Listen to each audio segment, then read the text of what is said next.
समय बर्बाद करने की कोई जरूरत नहीं है। मैंने उन्हें सिर्फ इसलिए बचाया क्योंकि मैंने देखा कि मौत के सामने भी उन्होंने एक दूसरे का साथ नहीं छोड़ा। मुझे शुक्रिया अदा करने की कोई जरूरत नहीं है। मैं बस वही करता हूं जो मैं चाहता हूं। अब मैं जाना चाहता हूं क्योंकि मुझे और भी बहुत से काम करने हैं। मुझे सचमुच तुम्हारी नाटकीय आंतरिक लड़ाई देखने का मन नहीं है।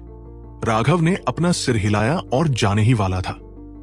बड़े भाई राघव, छोड़कर मत जाना। हमारे पीछे जनजाति में वापस आ जाओ ताकि हम तुम्हारा शुक्रिया अदा कर सके। काव्य ने ईमानदारी से अपनी आस्तीन खींचते हुए कहा। मैं इस विचार की सराहना करता हूं, लेकिन इसकी कोई जरूरत नहीं है। मुझे सचमुच बहुत काम है, इसलिए मैं अब और देर नहीं कर सकता। राघव विनम्रता से उसकी पकड़ से छूट गया। यह देखकर कि राघव ने उनके साथ वापस जाने से इनकार कर दिया, काव्य और कोशर थोड़े निराश हुए। अंशुल ने अचानक व्यंग्यात्मक लहजे में कहा, मुझे पता था कि वो तुम दोनों के खिलाफ साजिश रच रहा है। उसे अपनी पोल खुलने का डर है, इसलिए वह आने की हिम्मत नहीं कर रहा। अपनी छिछली उकसावेबाजियां बच्चों के लिए छोड़ दो। ये देखने में शर्मनाक है, राघव ने जवाब दिया। जैसी की उम्मीद थी, जहां भी लोग थे वहां बेवकूफ भी थे। राघव, मैं तुम्हारी सुरक्षा की गारंटी अपने दिमाग से दे सकता हूं। हमारे जियाओं कबीले का अपना गौरव है और हम किसी ऐसे व्यक्ति को नुकसान नहीं पहुंचाएंगे जिसने हमारी मदद की हो। इसके अलावा मुझे विश्वास है कि तुम अवसरों की तलाश में अनादि पथ पर आए हो। खैर, यहां रहने वाले हम लोगों से बेहतर अनादि पथ को कौन समझ सकता है, अनुराधा ने कहा। राघव इससे बहुत प्रभावित हुआ। यह सच था, उसने जो नक्शा हासिल किया था वो उन विशेषज्ञों की पीढ़ियों द्वारा बनाया गया था जो अनादि काल से मार्ग पर चल रहे थे। लेकिन ये मूल निवासी अनगिनत सालों से यहां रह रहे थे। उन्हें इस जगह की बेहतर समझ जरूर थी। अगर वे उसे कुछ अच्छे गुप्त स्थान बता देते तो क्या उसे भारी मुनाफा नहीं होता? लेकिन वह अभी भी थोड़ा हिचकिचा रहा था। अगर उनके इरादे नेक नहीं होते तो क्या वो खुद को बाघ की मांद में नहीं भेज रहा होता? हालांकि कोशर और काव्य की उम्मीद भरी निगाहों और अनुराधा के नेक व्यवहार को देखकर लग रहा था कि वे भरोसेमंद है। खैर, जब तक वो उस बेवकूफ अंशुल को नजरअंदाज करता रहा, वे भरोसेमंद लगते रहे। लगता है आतिथ्य से इनकार करना वाकई मुश्किल है। अगर मैं लगातार मना करता रहा तो मैं एक ऐसा व्यक्ति बन जाऊंगा जो दयालुता की कद्र करना नहीं जानता। राघव मुस्कुराया। हालांकि ये थोड़ा जोखिम भरा था, लेकिन उसने अपने अंतर्ज्ञान पर भरोसा किया। मौत से न डरने वाले लोग आमतौर पर ज्यादा भरोसेमंद होते हैं। वाह बड़े भाई लौंग, जब हम कबीले में वापस आएंगे तो मैं तुम्हें शराब पिलाऊंगा। कोशर उत्साह से हंसा। हालांकि उसका कद अब उतना छोटा नहीं था, फिर भी उसका व्यवहार अभी भी काफी बचकाना था। केवल अंशुल ने राघव को सहमत होते देख थोड़ी उपेक्षा से देखा, लेकिन उसने कुछ नहीं कहा। उन्होंने 7 ब्लॉक पार कर लिए। राघव को कुछ भी महसूस नहीं हुआ, लेकिन कोशर और अन्य लोगों की आभा बढ़ने लगी क्योंकि उनके शरीर के चारों ओर प्रकाश का प्रभामंडल फीका पड़ गया। हम आखिरकार उस भयानक दमन से बच निकले। राघव, क्या तुम मेरी बात पर यकीन करते हो कि अब मैं तुम्हें एक ही मुट्ठी से कुचल सकता हूं? अंशुल अचानक हंसा और राघव की ओर इशारा किया। अंशुल, राघव हमारे मेहमान हैं। अगर तुमने फिर से इतना असभ्य होने की हिम्मत की तो मुझे दुश्मनी करने का दोष मत देना। अनुराधा चिल्लाया।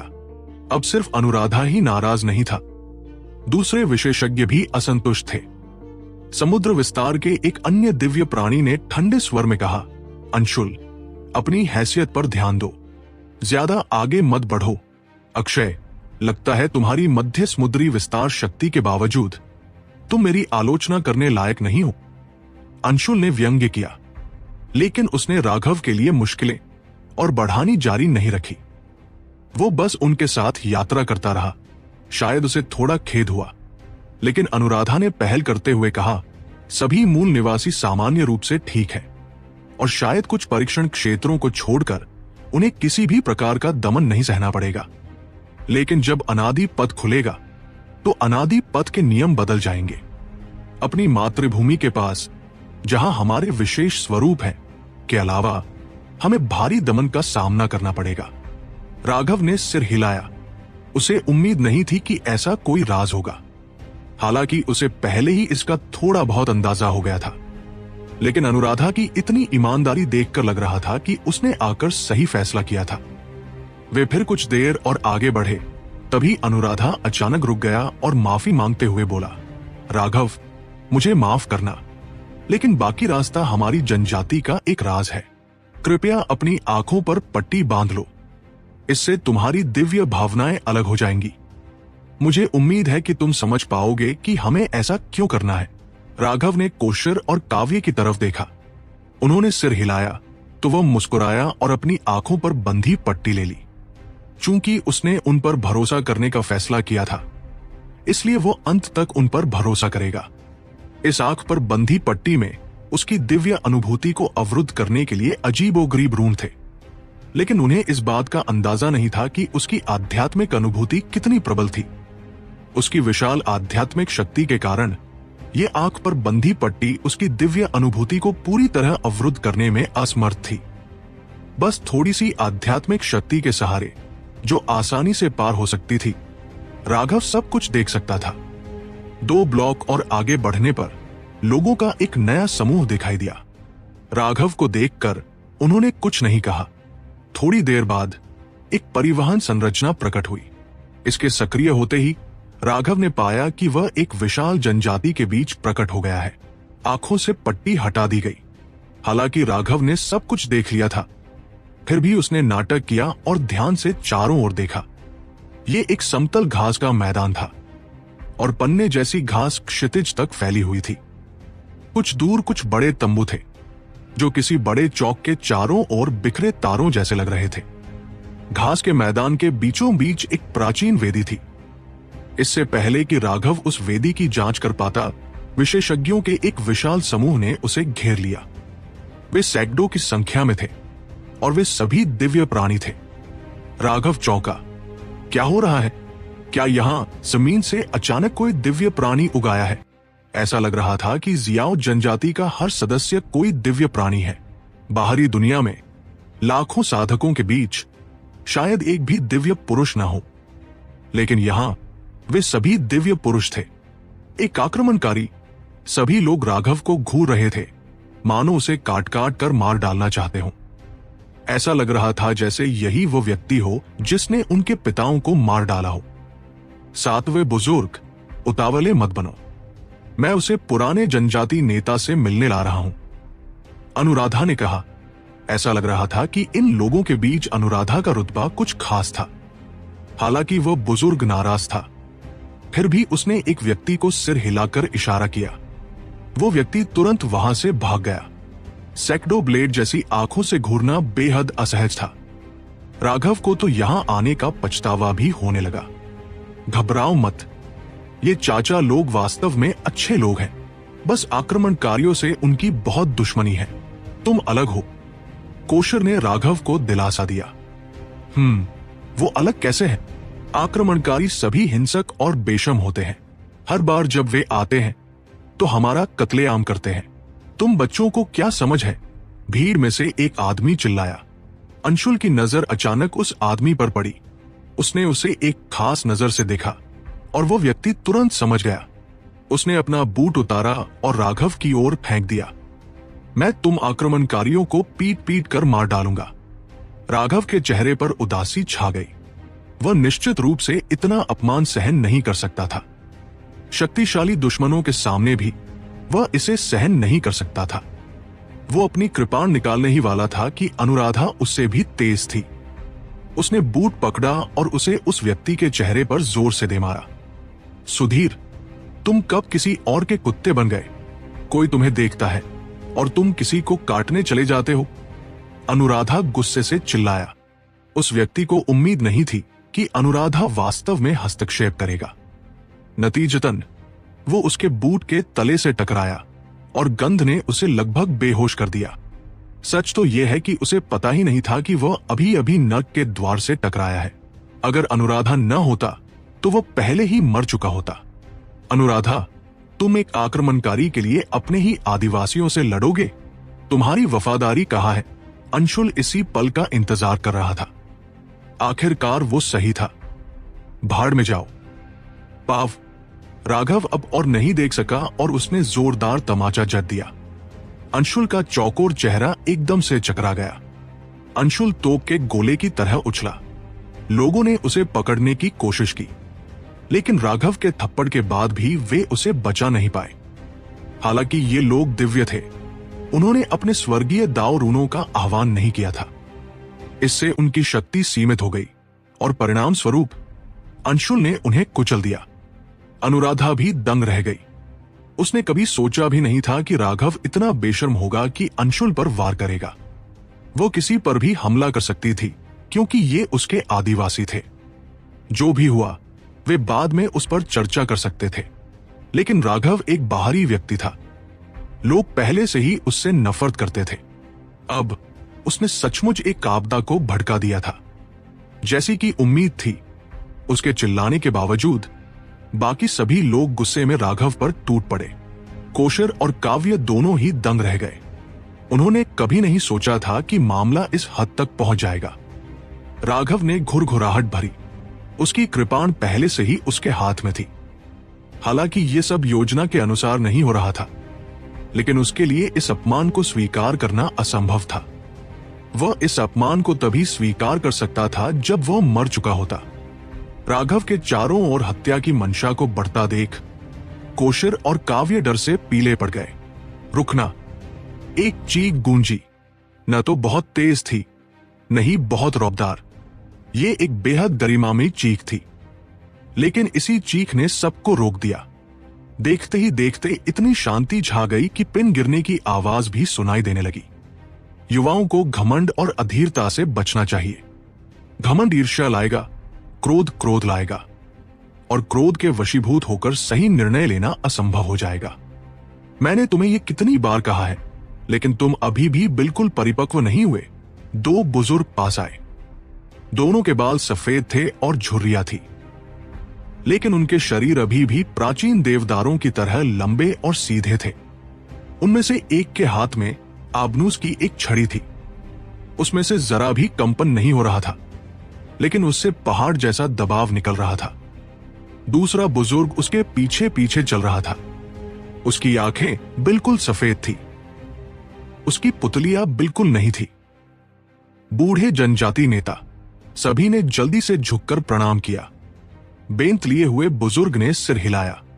राघव को देखते हुए उसकी धुंधली आंखों में आश्चर्य की लहर दौड़ गई, लेकिन वे जल्दी ही शांत हो गई। जनजाति नेता, जो हुआ वो ये है कि अनुराधा ने जल्दी से ये बताना शुरू किया कि कैसे राघव ने कोशर और काव्य को बचाया था, और फिर उन्हें 7 सितारा लाल मकड़ी लिली अमृत खोजने में भी मदद की थी। कहानी सुनने के बाद बुजुर्ग ने सिर हिलाया और थोड़े आशंकित अनुराधा को दिलासा देते हुए कहा, अच्छा बच्चा, अपने आचरण के मामले में तुम किसी भी इंसान से कम नहीं हो।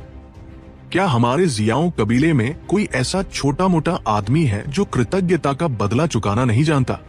यह देखकर कि बूढ़ा कबीला नेता नाराज नहीं था, बल्कि उसने उसकी तारीफ की थी। अनुराधा को राहत मिली।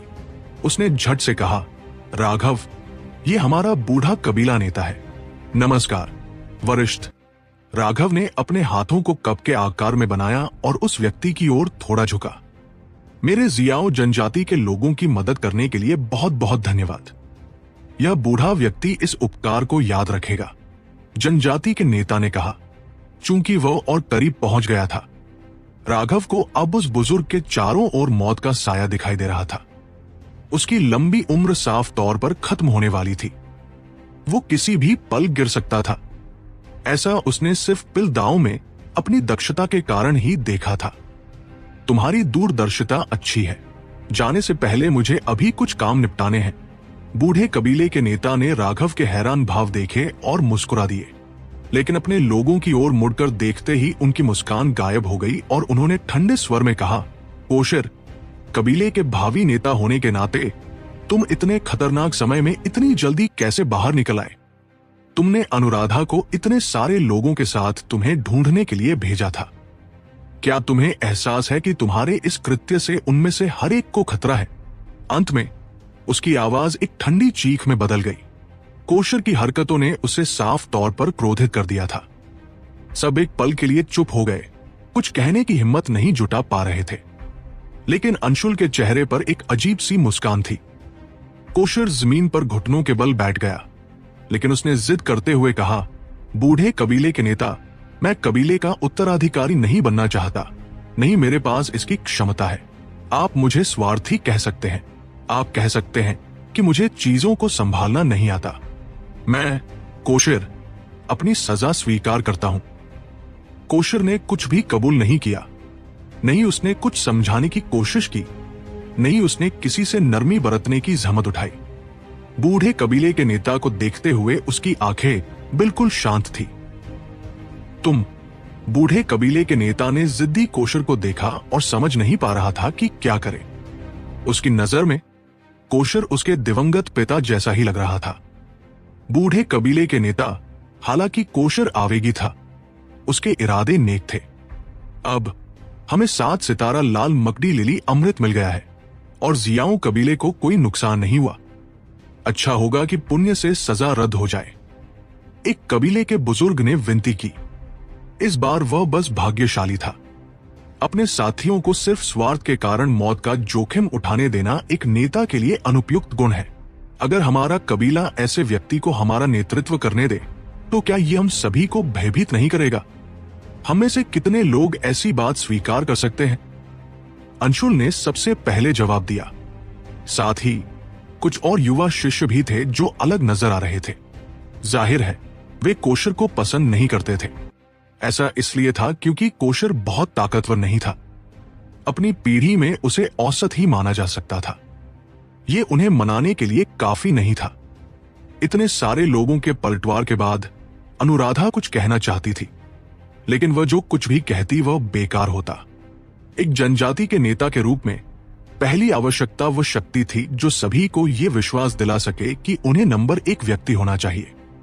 अगली सबसे महत्वपूर्ण आवश्यकता शांत, स्थिर और अनुभवी होना था। कोशर इनमें से किसी भी आवश्यकता को पूरा नहीं करती थी। काव्य भी कुछ नहीं कह सकती थी। वह दया की भीख मांगना चाहती थी, फिर भी वह जानती थी कि ऐसा करना बेकार होगा। छी! जैसे ही कुछ लोग गालियां दे रहे थे, एक ठहाका गूंज उठा। सबने उस ठहाके की ओर देखा। वो राघव की तरफ से था। तुम किस बात पर हंस रहे हो? अंशुल ने गुस्से से कहा। स्वाभाविक रूप से मैं तुम बेवकूफों पर हंस रहा हूं। मैं तुम पाखंडी संतों को सबसे ज्यादा नीची नजर से देखता हूं। राघव ने व्यंग्य किया। तुम्हें क्या लगता है तुम किस बारे में बात कर रहे हो? यह हमारे जियाओं कबीले का मामला है। तुम्हारे जैसे आक्रमणकारी को बोलने का कोई अधिकार नहीं है। अंशुल चिल्लाया और उसके अंदर से हत्या की भावना फूट पड़ी। यह कहा जा सकता है कि राघव द्वारा उसके चेहरे पर थप्पड़ मारने के बाद उसके प्रति उसकी नफरत उसकी हड्डियों में और उसके दिल में उकेर दी गई थी। तुम्हारा जियाओं कबीला, तो तुम्हें पता है कि तुम जियाओं कबीले के सदस्य हो। मैं तो तुम्हें एक आक्रमणकारी समझता था। जरा सी गलती पर अपने ही लोगों को मौत के घाट उतार देना। तुम्हारे जियाओं कबीले के लोग तो सचमुच चालाकी से काम लेना जानते हैं। मुझे कहना होगा, तुम्हारी खाल मुझसे भी मोटी है। राघव ने व्यंग्य किया। तुम, अंशुल गुस्से में बोला। युवा मित्र, क्या आपके पास कोई सुझाव है? वृद्ध जनजाति नेता ने विनम्रता से पूछा। आप उन्हें सुनना चाहते हैं? राघव ने पूछा। बिल्कुल। ठीक है, फिर मैं तुम्हारे साथ इस बारे में ठीक से चर्चा करूंगा। राघव सबकी नजरों के सामने कोशर के पास गया। राघव को बाहर खड़ा देखकर काव्य आभारी भी थी और डरी भी। यह अप्रत्याशित था कि कोशर के लिए बोलने वाला व्यक्ति एक बाहरी व्यक्ति होगा। अनुराधा के चेहरे पर एक उलझन थी। राघव इतिहास में बाहरी दुनिया से जियाओं जनजाति में प्रवेश करने वाली पहली महिला थी। अब उसे समझ नहीं आ रहा था कि उसने जो किया वह सही था या गलत। बड़े भाई राघव, कोशर दंग रह गया। जब आप बोले तो खड़े हो जाए। राघव कोशर के सामने पहुंचा। मैंने गलती की है, मुझे सजा मिलनी चाहिए। गलती? कौन सी गलती? राघव ने पूछा। शुरू में मैंने सोचा था कि तुम एक आदमी हो और यही वजह थी कि मैंने तुम्हें बचाया, लेकिन अब मुझे पता चला है कि तुम कायर हो। तुमने मुझे सचमुच निराश किया है। मैं कायर नहीं हूं। कोशर ने कहा, क्या तुमने सोचा था कि सिर्फ इसलिए कि तुम मौत से बेखौफ दुश्मनों से लड़ सकते हो, तुम कायर नहीं हो? क्या तुमने सोचा था कि सिर्फ इसलिए कि तुमने अपने साथी का साथ नहीं छोड़ा, तुम कायर नहीं हो? लेकिन आप सिर्फ इसलिए कह रहे हैं कि आपके फैसले गलत थे क्योंकि किसी ने आपकी आलोचना की थी। आप कायर कैसे नहीं हैं? तुमने किसी को बचाने के लिए 7 सितारा लाल मकड़ी लिली का रस इकट्ठा करने के लिए अपनी जान जोखिम में डाल दी। तुम अपने किसी करीबी को अपनी आत्मा के टुकड़े होने का दर्द सहते हुए नहीं देख सकते थे। मैं तुमसे पूछता हूं, अगर तुम्हें फिर से चुनना पड़े तो क्या तुम फिर से ऐसा करोगे? राघव ने पूछा। कोशर स्तब्ध रह गया, लेकिन फिर उसने सिर हिलाया। अगर मैं आंटी को उस दर्द से बचा सकता हूं, तो अगर मुझे मरना भी पड़े तो मैं तैयार हूं। अगर मुझे फिर से चुनना पड़े तो मैं वही फैसला लूंगा। हंगामा मच गया। कोशर का इतना जिद्दी होना अप्रत्याशित था। उसे जरा भी अफसोस नहीं हुआ। कोशर, तुम इस जनजाति के भावी नेता हो।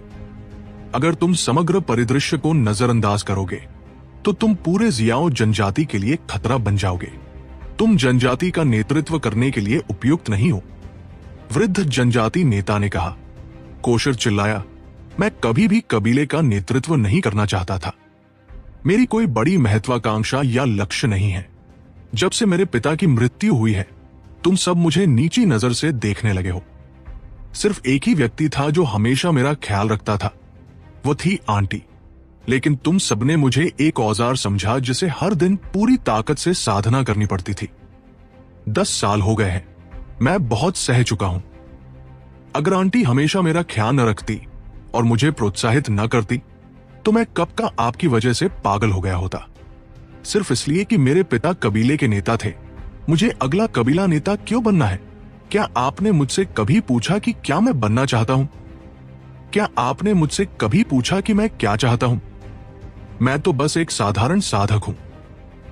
क्या आपको एक मुर्गे को बाज बनने के लिए मजबूर करना चाहिए? तुम लोग बहुत स्वार्थी हो। क्या तुम्हें पता है कि पूरी मेहनत करने के बाद भी अपने साथियों द्वारा दूर धकेले जाने का क्या मतलब होता है? क्या तुम्हें पता है कि मैंने कितनी बार अपनी जान लेने के बारे में सोचा है? कबीले में बहुत सारे प्रतिभाशाली लोग हैं, उनमें से एक को चुन लो। मुझे ही क्यों चुनना है? सिर्फ आंटी ने ही मुझे समझा, मेरी रक्षा की और मुझे प्यार किया। अगर मैं उनके लिए मरना चाहता हूं तो इससे तुम्हारा क्या लेना देना है? अगर मैं मर गया तो मर गया। क्या मैंने तुमसे मुझे बचाने के लिए कहा था? मैं तो बस आंटी को बचाना चाहता था। मैं बस यही चाहता हूं कि उन्हें कोई तकलीफ ना हो। अगर मुझे मरना पड़े तो मैं तैयार हूं। इसका तुमसे कोई लेना देना नहीं है। कोशर बोलते बोलते और भी भावुक हो गया। अंत में वर्षों की शिकायतें बाहर आने लगी। सब चुप थे। 10 साल पहले कोशर तो बस एक बच्चा ही था। ये सोचकर कि कैसे सब उसे इतनी निराशा और नाराजगी से देखते थे क्योंकि वह सुधर नहीं रहा था, सचमुच थोड़ा अन्याय हुआ। लेकिन और क्या रास्ता था? वह तो कबीले के सरदार का बेटा था। मूलतः पुराने कबीले के नेता ने अपना पद पहले ही त्याग दिया था, लेकिन फिर नए कबीले के नेता की युद्ध में मृत्यु हो गई। इसलिए पुराने कबीले के नेता के पास फिर से पदभार संभालने के अलावा कोई विकल्प नहीं था। इसीलिए सभी उसे कबीले का नेता कहने के बजाय पुराने कबीले का नेता कहने लगे। राघव ने कोशर का कंधा थपथपाया। एक आदमी को मर्दाना होना चाहिए। तुम किस बात पर रो रही हो? रोना कमजोरों के लिए है। ताकतवर लोग ही दूसरों को रुलाते हैं। चूंकि तुम एक आदमी के रूप में पैदा हुए हो, इसलिए तुम्हें यह समझना होगा कि तुम एक ऐसे आदमी बनने के लिए पैदा हुए हो जो स्वर्ग और पृथ्वी को सहारा दे सके। दुख और शिकायतें तुम्हारी परीक्षाएं हैं। इन परीक्षाओं को पार करने के बाद ही तुम मजबूत बन सकते हो। कमजोर लोग सिर्फ इसलिए मजबूत नहीं हो जाते क्योंकि वे बनना चाहते हैं। उनके पास मजबूत होने का कोई कारण होना चाहिए। अपनी आंखों से उन चीजों को मिटा दो। थोड़ी सी शिकायत के कारण रोना शुरू मत करो। तुम एक आदमी हो। शिकायतों को अंदर ही दबा कर रखना चाहिए। हाँ, बड़े भाई राघव, मैं आपकी बात सुनूंगा। कोशर ने अपने आंसू पोंछे और खड़ा हो गया। न जाने क्यों राघव का साथ उसे असीम आत्मविश्वास देता था। उसे भरोसा था कि राघव की बातें सही हैं। राघव उसे हरगिज धोखा नहीं देगा। इस समय जियाओ जनजाति के सभी विशेषज्ञ चुप थे। जियाओ जनजाति के अंदरूनी हिस्से से और भी लोग बाहर निकलने लगे थे। उन्होंने उन्हें कसकर घेर लिया। राघव ने उन लोगों की तरफ देखा और कहा, कोशर अभी बच्चा है। हालांकि मुझे समझ नहीं आ रहा कि आप सब उस पर इतना जोर क्यों दे रहे हैं। अगर मेरा अंदाजा सही है तो उसका शरीर जरूर खास होगा, उसमें अपार क्षमताएं होंगी, इसीलिए आप उसे अपने कबीले का नेता बनाने के लिए जोर दे रहे हैं। उसकी बातें सुनकर सभी हैरान रह गए। कई लोग चौंक गए। उन्हें समझ नहीं आ रहा था कि वो क्या कह रहा है। वे बूढ़े कबीले के सरदार और बुजुर्गों की तरफ मुड़े। बूढ़े कबीले के नेता ने थोड़ा सिर हिलाया। हाँ, कोशर के भीतर अपार ऊर्जा है। एक बार यह सक्रिय हो जाए तो उसकी उपलब्धियां पिछले कबीले के नेता से भी ज्यादा हो जाएंगी। वो हमारे जियाओ कबीले में अनादिकाल से अब तक पैदा हुआ सबसे शक्तिशाली विशेषज्ञ बन जाएगा। दुर्भाग्य से उसने आह भरी। बाकी बुजुर्ग भी उदास थे।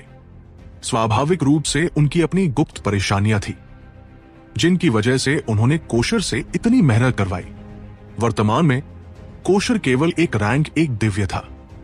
यदि वह 16 वर्ष की आयु तक रैंक 3 दिव्य के रूप में जागृत नहीं हो सका तो वो हमेशा के लिए एक रैंक 1 दिव्य ही रहेगा। अनादि पथ में अमर युग से बची हुई आध्यात्मिक क्यूई मौजूद थी। यहां के बच्चे 9 साल की उम्र तक स्वतः ही दिव्य के रूप में जागृत हो जाते थे, लेकिन सामान्यतः वे केवल प्रथम श्रेणी के दिव्य ही होते थे। 10,000 लोगों में शायद केवल एक ही व्यक्ति द्वितीय श्रेणी के दिव्य के रूप में जागृत होता था। जहां तक कोशर के पिता का सवाल है, वह एक भयानक तृतीय श्रेणी का दिव्य प्राणी था। कोशर उसका इकलौता पुत्र था और उसके शरीर में उसके पिता का रक्त प्रवाहित होता था।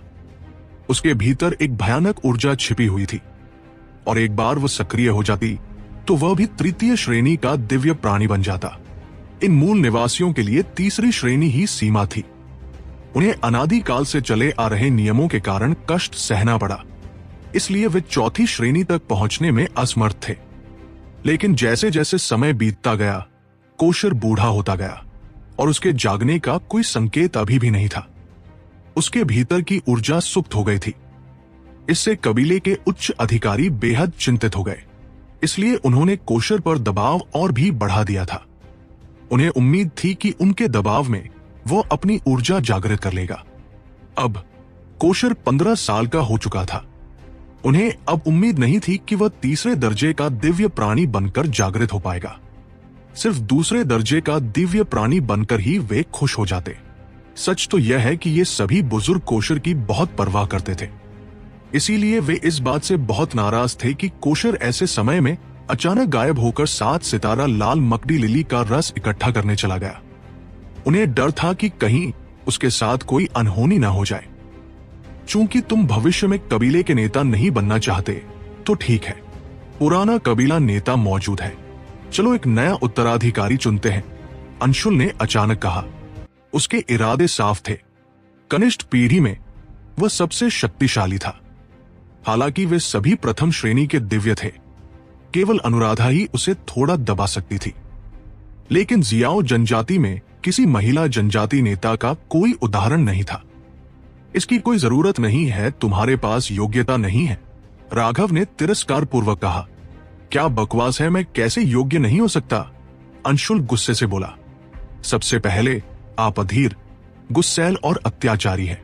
आप अपने स्वभाव के अनुसार आचरण करना पसंद करते हैं, जो एक अत्याचारी की विशिष्ट शैली है। दूसरी बात, तुम स्वार्थी हो और किसी के प्रति उदासीन नहीं हो। कोशर पिछली पीढ़ी के कबीले के नेता का बेटा है। यहां तक कि पुराने कबीले के नेता ने भी कहा है कि पिछले कबीले के नेता की लड़ाई में मृत्यु हो गई थी। कोशर बहुत दयनीय है, लेकिन फिर भी तुम उसे तब मारते हो जब वह नीचे गिर जाता है, अपनी स्थिति के लिए लड़ता है। तीसरा, एक जनजाति के नेता के पास एक दयालु हृदय होना चाहिए। जनजाति के लिए एक हृदय, जनजाति की रक्षा के लिए एक हृदय, उनकी मृत्यु तक।